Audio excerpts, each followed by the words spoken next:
In this video, you'll learn how to swap USDT to SOF using the Phantom wallet. By following these steps, you will be able to exchange your tokens efficiently within the wallet interface. Begin by opening the Phantom wallet application on your device. Ensure that you are logged into your account.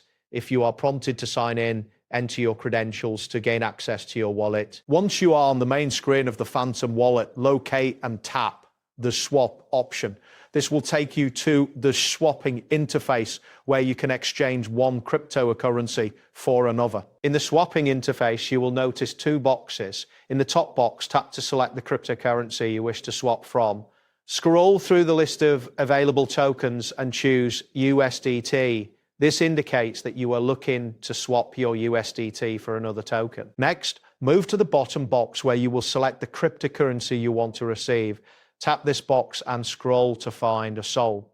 By selecting SOL, you are specifying that you want to exchange your USDT for Solana. Now enter the amount of USDT that you wish to swap.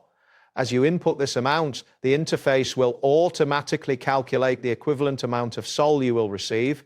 Pay attention to the displayed exchange rate, as this can fluctuate based on market conditions. After entering the desired amount, review the rate and the total you will receive in SOL.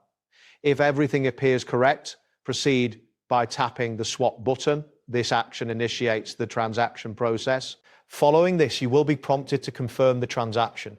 Carefully review the details once more to ensure accuracy. If you are satisfied with the information presented, confirm the transaction to complete the swap. You may see a loading indicator while the transaction processes. Once the transaction is confirmed, you will receive a notification indicating that the swap has been successful.